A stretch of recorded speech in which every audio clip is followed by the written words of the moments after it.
welcome to the Great Detectives of Old Time Radio, brought to you by Storyworth.com. From Boise, Idaho, this is your host, Adam Graham. If you have a comment, email it to me, box13@greatdetectives.net. Follow us on Twitter at Radio Detectives and become one of our friends on Facebook, facebook.com/Radio Detectives. In a moment, we're going to get into today's episode of Yours Truly, Johnny Dollar. The original air date is December the 8th, 1951. And while at first glance there might appear to have been a couple of lost episodes in between, it looks like those weeks were just preemptions. So no lost episodes there. But before we get into Johnny Dollar, I'd like to talk to you a little bit about Storyworth. If there's ever been a year to make the moms of their life feel loved and appreciated, it's this one. It's been tough for everyone all over. I know that I wasn't able to see my mom this past year, and she found herself more and more isolated in the house and didn't get to travel like she normally really likes to go and see her relatives out on the coast. So it's really important to come up with something extra special for Mother's Day this year. That's why I'm honoring my mother with a gift she's going to enjoy, and the whole family can enjoy with her, Storyworth. Storyworth is an online service that helps your mom, grandmother, mother-in-law, and every mother figure in life share stories through thought-provoking questions about their memories and personal thoughts. It's a fun new way to engage with them, especially if you can't be together in person. Every week, Storyworth emails your mom a different story prompt, questions you'd never thought to ask, like, what is some of the best advice your mother ever gave you? And if you could choose any talents to have, what would they be? And I really like this whole idea. Because, it's the old joke, you get told something really important and they say to the person, why didn't you tell me this before? And they say, you never asked. And the idea that I might learn some things about my mom that I just never would have thought to ask the right question that would trigger the information is really exciting. And Storyworth has helped numerous families learn about each other in profound and special ways. There's no shortage of surprises when reading the weekly story. And best of all, after 1 year, Storyworth will compile all your mom's stories, including photos, into a beautiful keepsake book that's shipped for free. I'm really excited to try this out and to get started learning things about my mom that maybe I never knew before. It's just such a great idea. And you too can get your mom a meaningful gift this Mother's Day with Storyworth. Get started right away with no shipping required by going to storyworth.com/detectives. You'll get $10 off your first purchase. That's storyworth.com/detectives for $10 off. All right, well now let's get into Yours Truly, Johnny Dollar. From Hollywood, it's time now for Edmund O'Brien as Johnny Dollar. This is Sergeant Bacon. I'm calling for Police Chief Allen. Oh, yes, Sergeant. How are things going? Good and bad, you might say. We're at the hospital. George Enfield just died of his injuries, but it looks like the other man, Charlie Watson, is going to pull through. Has he been questioned yet? No, but the docs say he can be in an hour or so. That's what I'm phoning about. Chief Allen says you can come over if you want to get in on it. Good. I'll see you in about 20 minutes. Oh, Sergeant, did you get the new tally on the robbery? No, I didn't know there was a new one. It stands at 48,000 now. Murder, too. I guess this one will rip Youngstown to pieces, all right.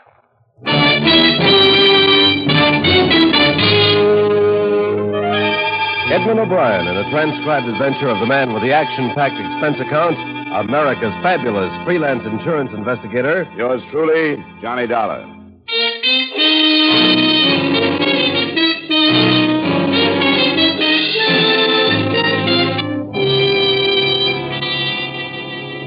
Expense account submitted by Special Investigator Johnny Dollar to Home Office, Columbia All Risk Insurance Company, Hartford, Connecticut.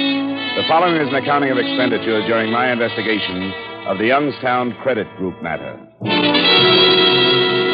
Expense account item 1, $45.60, airfare and incidentals between Hartford and Youngstown, Ohio, where Sergeant Biggin added the following details to what I had already learned.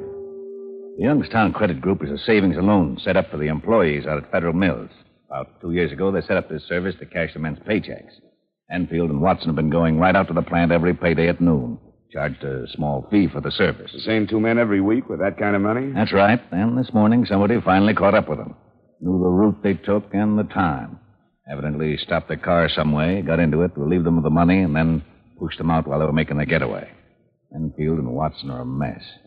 That's all we've got except an abandoned sedan that might fit in someplace. It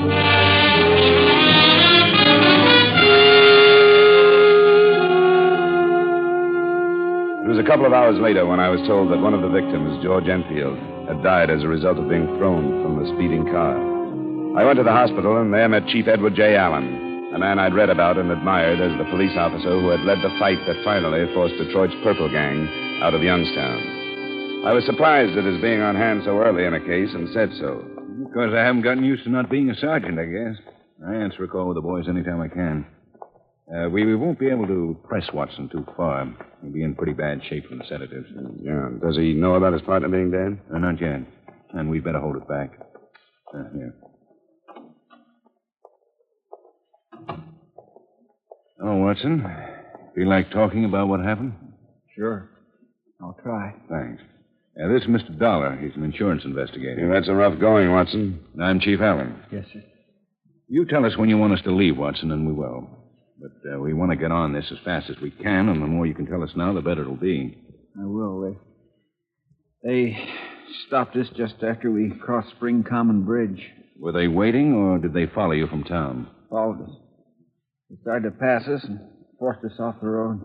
You didn't suspect that you were being followed? I didn't think about it. How many men were there? 4. They had white handkerchiefs over their faces. Well, can you give us any kind of a description? I couldn't swear to anything. What about clothes? Can you remember if they wore overcoats, hats? Hard to remember. They all seem to look alike now. Mm-hmm. Yeah, they wore hats, all of them, and overcoats. Were they armed? Yes, sir. All of them were armed. Well, what can you give us on the type of weapons? I don't know very much about guns. Enough to know if they were automatics or cylinder type? The man that took me had an automatic. I remember that. Oh, would you say it was a large gun or a small one? I don't know how to answer it. Didn't look either way. Or was it nickel-plated or blue steel? It was dark, I think. Blue steel. How tall are you, Watson? 5'9.5". Was this man as tall as you? A little taller, sir. Was he heavier? No. Thinner, I'd say. I weigh 170. Yeah, you're doing fine, Watson. Just a few more questions. Did this man say anything to you? Just get out. He held the gun on me and said, get out. At the same time, another one was taking Enfield out. Enfield was driving? Yes, sir. It was his car. That was a blue 1948 Plymouth sedan, huh? Yes, sir. They made us get in the back seat on the floor, kneeling with our heads down. Where did you have the money, Watson? In the trunk. Locked in the trunk? Yes, sir. In a briefcase. They must have known that. No. How did they operate then, Watson? Well, they made us stay on the floor. They left their car and got in Enfield's, all of them. Then later, maybe 15 minutes, they pushed me out, and that's all I remember. They say anything? Just a word or two to keep us on the floor. Watson, see if you can help us with this. Somebody knew an awful lot about the way you and Enfield operated, even to the point of knowing they'd have to take the car because you carried the money in the trunk. Who would have known all that? Quite a few, sir, but I think I would have recognized him. They wouldn't have to be there, Watson. Somebody who could have given the information to the 4 men. Well, I can't think of anybody who'd do that, sir. Well, give us the names of as many as you can remember right now. That bunch had to get the information from somebody. The names he listed included those of men in the Youngstown Credit Group, a man or two at Federal Mills, and from the bank where they drew the money each week, 3 employees who would have known the time they left and that they locked the money in the trunk of the car. There were 12 all told, but instead of our following them up, some officers were assigned to check their movements for anything that might lead us someplace. An alarm on the Plymouth sedan and the description of the man with the glasses was broadcast. And while Chief Allen waited for results at headquarters, I went out to the east side to talk with Enfield's widow. All I can think is he's gone, and I don't know what I'm going to do. I don't know. I don't know how to tell the kids that he's gone. You have anybody to help you, Mrs. Enfield? Nobody. I don't want anybody. I want to be let alone. Nothing has ever been good. Nothing. Scraped and did without and never got ahead, and now it ends like this. I don't know what I'm going to do. Why do you have to bother me? Because somebody who knew a lot about your husband, Orr Watson, is to blame for all this. I don't hardly know what you're saying to me. I just keep thinking, I've got to tell the kids. I'm sorry, Mrs. Enfield. I hoped you could help us find the man who did this thing. How could I help anybody?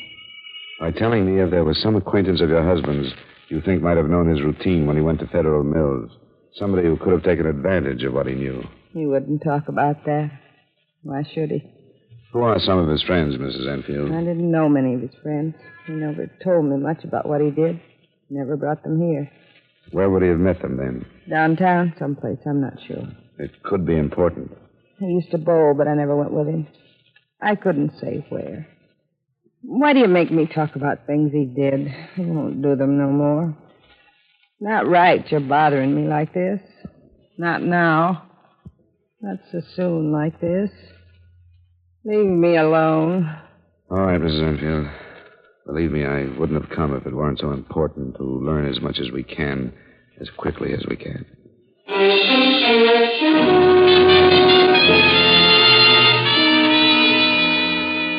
The importance of speed, of course, was based upon the fact that the $48,000 to have been used to cash paychecks was in small, untraceable denominations. What we were afraid of was that the 400 men would split the money, separate as quickly as possible, and leave the area. It was 5:30 p.m. by the time I reported back to Chief Allen. The search for the Plymouth by then was statewide, but nothing had developed. At 7:15, something did. The owner of a farm a few miles from town called in a tip. A few minutes later, we pulled up in front of his house. Didn't think anything about it till I got the paper this evening. I read how the police were looking for a Plymouth sedan. I said to my wife, wonder if that could be the one. She said, don't seem likely, but I made up my mind to call you anyway. Well, I'm glad you did, Mr. Long. Well, there's a Plymouth like that down there at the edge of my land. It's there now? Well, it was at nightfall, and what's more, I was fixing some drift fence down that way when it drove in. I remember now, there was 4 men got out of it. Now, what time was that? About noon. Did you get a good look at these men? I didn't pay much attention till another car come and turned around. Then they all got into that one and drove off. Were they carrying anything? A briefcase? No, I didn't notice. Now, which way did they go? Well, toward the city, same way both cars come from. Now, what kind of a car was it? Well, these blame new models all look the same to me. I couldn't say. It was blue, though. What about the men? Is there a chance you'd recognize any of them? Well, I couldn't be sure. I don't pay much attention to people. Well, thanks very much, Mr. Long. We'll go take a look at that Plymouth. Just drive down the end of my fence there. You'll see a turnoff. It's not a real road, sort of a lover's lane like.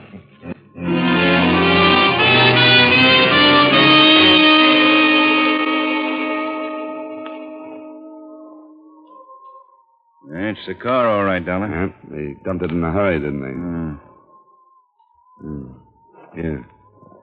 Key's still in the trunk lock. We're up against a really well-planned thing here, aren't we? They're sure ahead of us so far. Another car and a 5th man to figure now. You think they went back to town? Would you have planned it that way? Maybe. If I had, I would have thrown you a curve. You and all the deputies and the state police would be looking for a group of 4 making a getaway. Yeah, that's right. But I'd be back in town, not part of a group anymore, but anybody on the street. Yeah. With a drawer full of unmarked bills someplace. Well, we got the sedan in and see if it'll give us anything. I can drive it if you want without messing up too many prints. Yeah, that would save some time. Hey, come here. What have you got? Look at the stain on the floor there. Could that be blood? It's hard to tell with just a flash. Let's get this thing in and put somebody to work on it.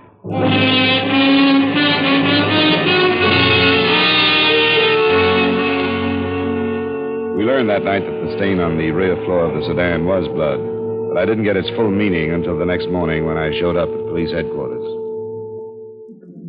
Good morning, Mr. Dollar. Hi, Sergeant. Chief in? He's been here since dawn. Go on in. Thanks. Oh, there you are. Just called your hotel. I take it I'm late for something. Did you sew this thing up after I got out of your way? Hardly. I asked him to speed up the autopsy on Enfield last night, and it turns out that he was beaten before he was thrown out of that car. Oh? Well, with all the rest of the damage to his head, it was easy to miss. But the fatal wounds were caused by a blunt instrument, probably a length of pipe. Then he must have known somebody in the group. Sure he did. We've got a downright premeditated murder on our hands.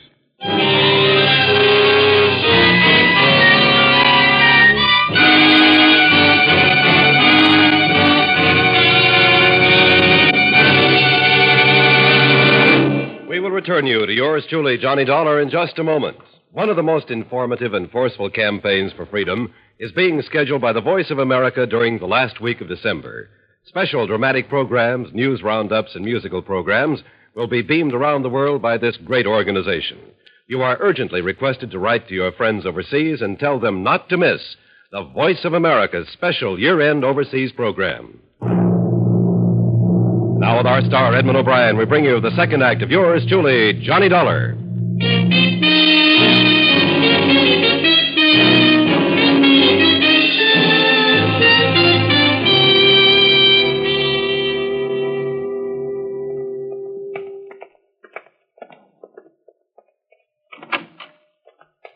Morning, Watson. Morning, sir. How's it going today, Watson? Better? Yeah, I think so. You caught those guys yet? Not yet. Have you been told that George Enfield is dead? No. He died? They killed him, Watson. They beat him before they pushed him out of the car. The reason must have been because he knew one of the men, or maybe more than one. Now, I know at a time like that, things get a little out of focus. And most level-headed man in the world isn't likely to think quite straight. But we want to go over what happened with you again. Sure, but I don't see how it could have been anything like that. It almost has to be, Watson. They didn't kill you, so why would they kill him if they didn't have a darn good reason to? I don't know. Tell me, what did Enfield say while this stick-up was going on? I don't think he said anything. I didn't hear anything he said anyway. Not any names, if that's what you mean. Well, that's what I want you to be as clear about as you can. Oh, I'm sure I didn't hear anything. I was talking so myself. Maybe he could have said something I didn't hear. While you were still in the front seat? Yes, sir. I was scared stiff, and I kept telling this guy not to shoot me. That's all I was thinking of. I was scared stiff, and I couldn't help it. All I remember is him sitting with his hands still on the wheel and those men with masks on coming for us. When you were both on the floor of the back seat, Watson, did he say anything then? No, sir. What about you? I was begging for my life, and I'm not ashamed to say so. You don't have to be. I was saying I don't care about the money and to let me out of there. I thought they were going to kill us then, because I couldn't think of any other reason why they should take us with them. And Enfield said nothing? No, I'm sure he didn't. I remember now, one of the men even said something. He said, "What's the matter with you? Why aren't you begging like your buddy?" And George still didn't say anything. Did this man call him by name? I don't think so. No, he didn't. Dollar? Yeah, I think we've stayed long enough. Thanks very much, Watson. Sure. You may have helped us quite a lot. You get some rest now. We'll see you later. Yes, sir.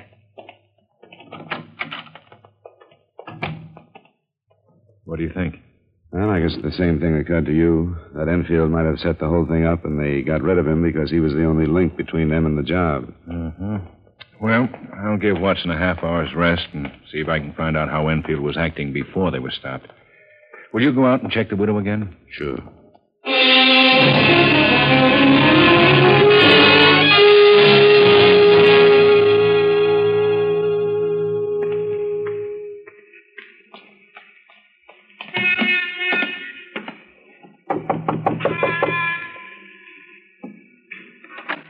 Hello, Mrs. Enfield. What do you want? Well, we've learned some new things about your husband's death, and I wanted to tell you about them. What kind of thing? May I come in for a minute? For a minute? I got work to do. Thanks, Mrs. Enfield. What kind of things did you find out about George? That he didn't die because he was pushed out of the car. How was he then? He died as a result of a beating. The men who stole the money killed him for one reason or another. I don't see any difference. He's gone, and it don't change things how it happened. Is that all you came to tell me? Mrs. Enfield, I don't understand you. Don't you want to help us find the men who killed them? It's over with. Now I'm going to try and forget. No, I'm afraid it's not as simple as that. I can tell you this, Mrs. Enfield. The police think it's possible that your husband was involved in that robbery. Why do they? I told you yesterday, those men knew so much about the habits of your husband and Watson that they must have learned from one of them or from somebody very close to either one. And Watson is pretty much cleared in their books. I don't know. You don't know what? I'm all mixed up. I knew something was wrong. I even thought about what you just said. But I tried not to. I didn't want it to be true. If it's true, it'll come out. You've got to realize that, Mrs. Enfield. My sister from Cleveland came and got the kids. She can keep the truth from them until I can move out of here. They think he was a hero. They're all I care about. Nothing can hurt me any more than he did. I'm sorry, Mrs. Enfield. I'll show you what kind of a man he was. This is what I found yesterday before you came. A railroad ticket. He was going to leave us. California. Why did you tell me yesterday? I didn't want anybody to know. I was ashamed. The kids, mostly. I didn't want them ever to find out.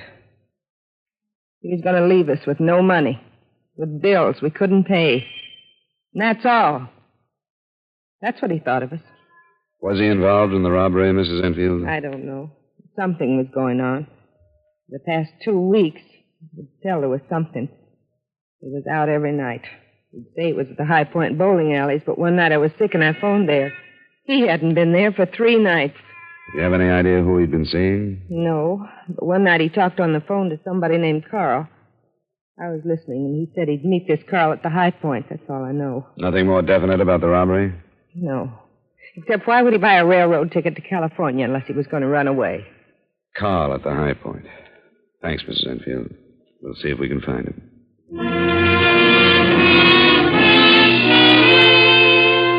Comparing notes with Chief Allen made it look all the more like we were on the right track. Watson had told him that Enfield's attitude when they left the bank could have meant that he was under some kind of strain. Surprisingly, the name Carl fit in almost immediately. Carl Huffman, a punk with an unimportant police record, had been seen meeting Enfield in the High Point alleys. He was easily located and brought in for questioning. You remember me, Huffman. What are you doing still in town? No law says I can't be here. Who told you to say that? Nobody has to tell me to say something that's true. Remember the last time you were in here? No. Well, I do.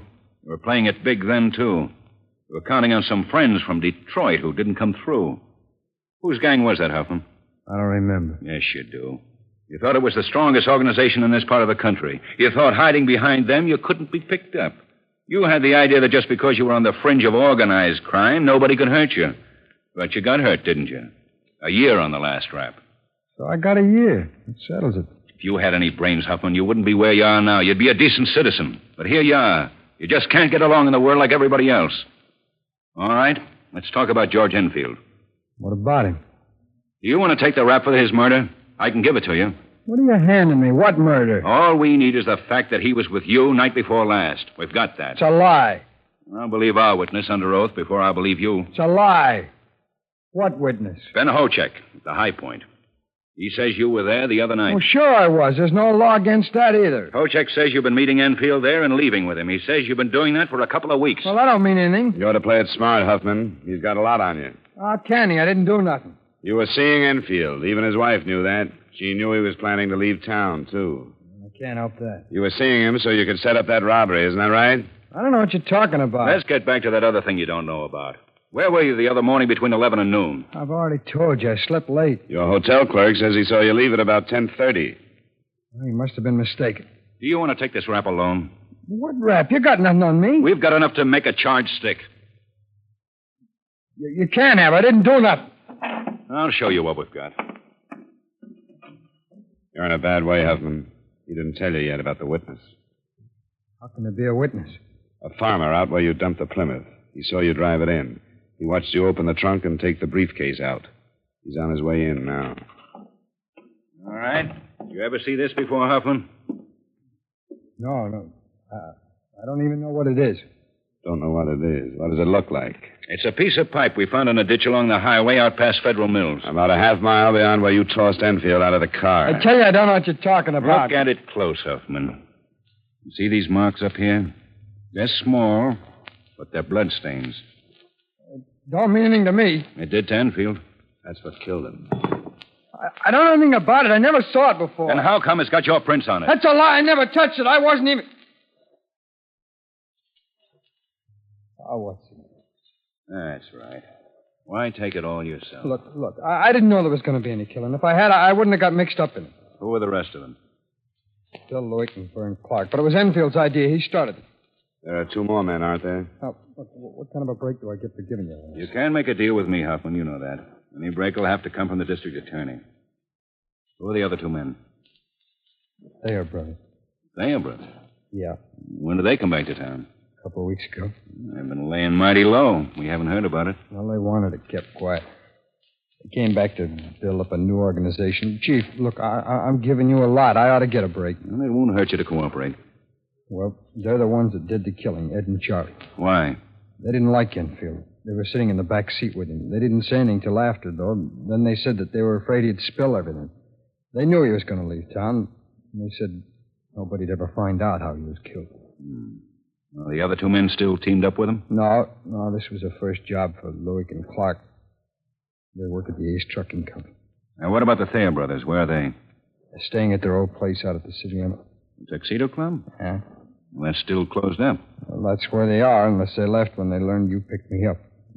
Well, how would they know that? Look, I'm giving you an awful lot of stuff, Chief. They know because one of their friends has been following me around ever since the job. Sergeant Biggins, you see? The Thayer brothers are back in town. Back? According to Hoffman, they've holed up in their old joint. Get 2 or 3 squad cars out there. I don't want them to try to take the place because the Thayers have probably been tipped. I want some roadblocks set up in case they try to leave. Get right on it. And get 5 or 6 of our best men to meet me here at 4:30. We'll go out and pick them up at dusk.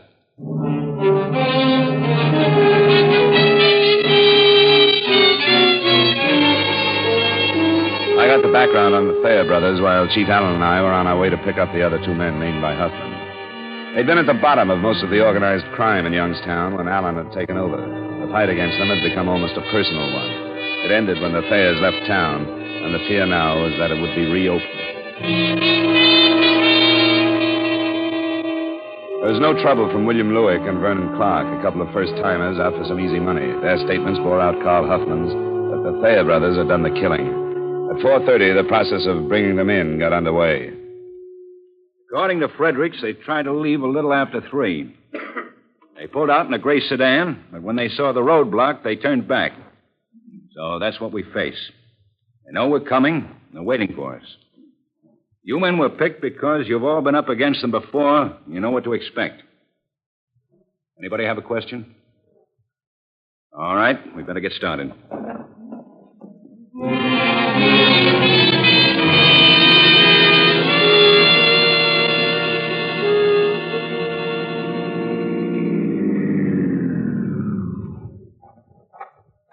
Anything happening, Biggins? Some guy from a grocery store back near that crossroad got curious and came to talk to us. He says the Thayers have been coming in his store. He says they've been drunk for the last couple of days. That's something to think about, Chief. Yeah, I know it is. If they're gassed up, they're a cinch to make a play. Yeah, we'll see. So who's that up ahead? Well, that's Samuels. He got here just a minute ago. Walter and Hayes are with him, both with Thompsons. Good. Hey, no lights in the place. I don't know what they're thinking. They must know we're coming. What's the layout of the place? The living quarters are in the rear. That's where they'll probably be, but... Biggins. Yes, sir. You take one of the men with the Thompson, go in the front. I want the other to cover me at the rear door. Walter's back there already. Good. Well, let's get it done then. Dollar? It's my case, too, Chief. Okay. Good luck, Biggins. Yes, sir.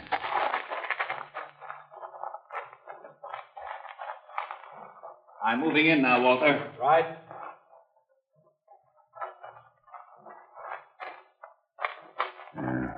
That's the door, Dollar. Good. There aren't any windows. No. You can cover me from here. Don't be a hero in front of that door. I'll watch it.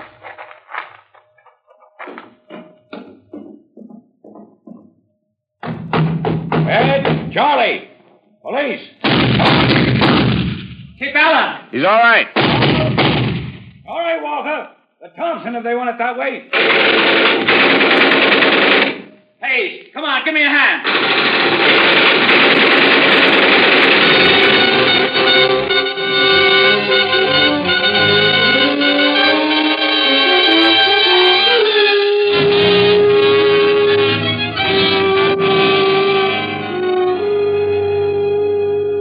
Expense account item 2, $104 miscellaneous.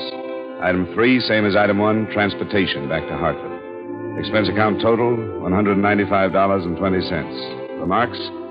A reasonable figure, I think, considering not only the recovery of most of the stolen money, but also the fact that the company received the personal services of my good friend, Chief of Police Edward J. Allen. Yours truly, Johnny Dollar.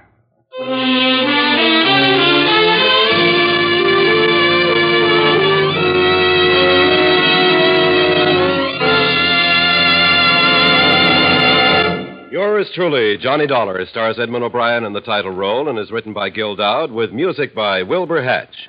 Edmund O'Brien can now be seen starring in the Paramount Pictures Technicolor production, Silver City. Featured in tonight's cast were Ed Begley, Bill Johnstone, Polly Bear, Virginia Gregg, Tim Graham, and Stacey Harris. Yours truly, Johnny Dollar, is transcribed in Hollywood by Jaime Del Valle.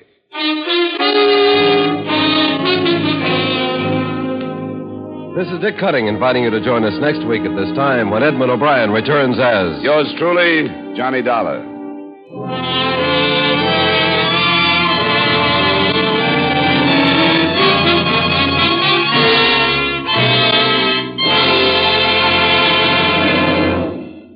When you read the headlines on Korea, remember this. Industry can produce the bombers, the munitions, but only you can give the blood. And it's your blood that is saving the lives of 97 out of every 100 wounded men. Don't wait till it's too late. Give now. Call your local Red Cross Blood Center for an appointment. And then keep that date to save a life.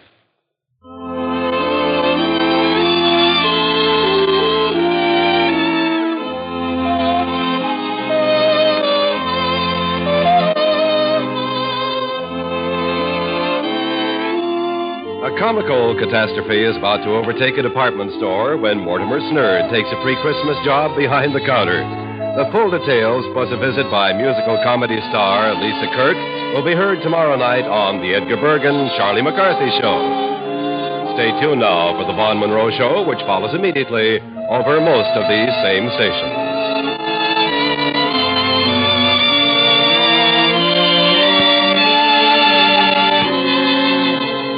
And remember, King Arthur Godfrey's Round Table holds court every Sunday afternoon on the CBS Radio Network.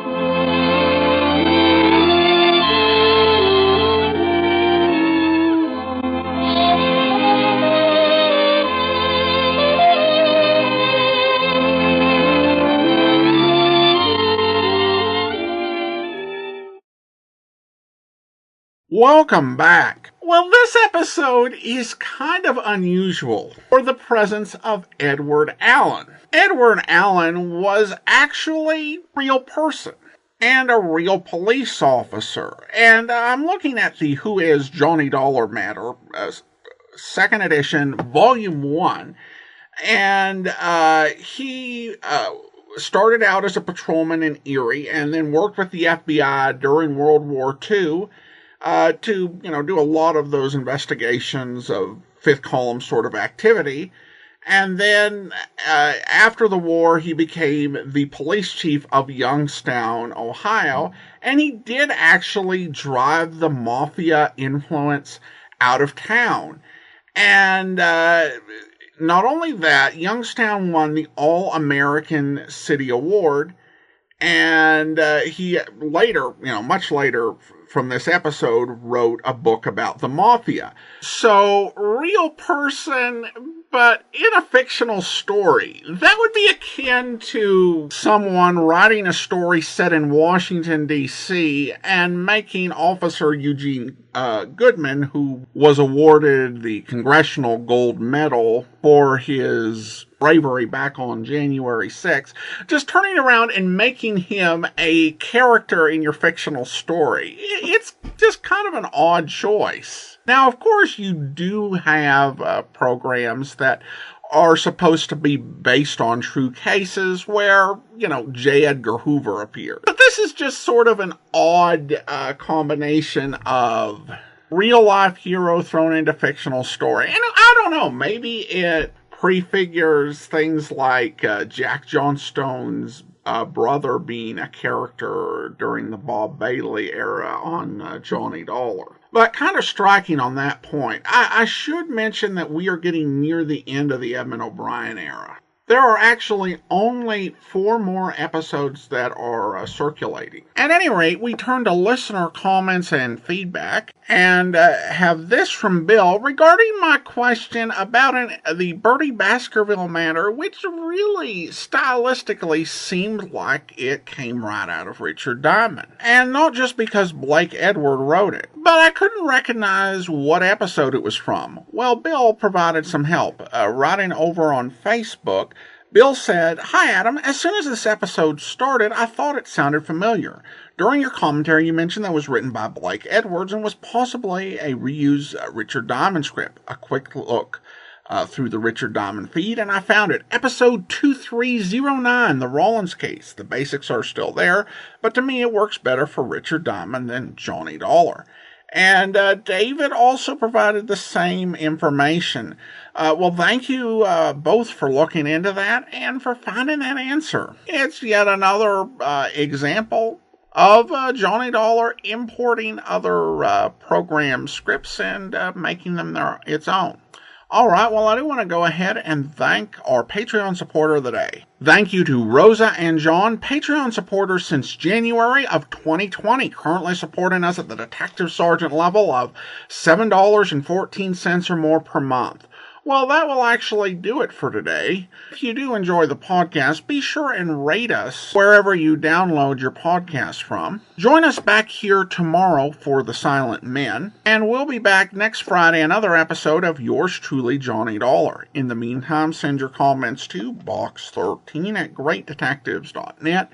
Follow us on Twitter at Radio Detectives and become one of our friends on Facebook. Facebook.com/Radio Detectives. From Boise, Idaho, this is your host, Adam Graham, signing off.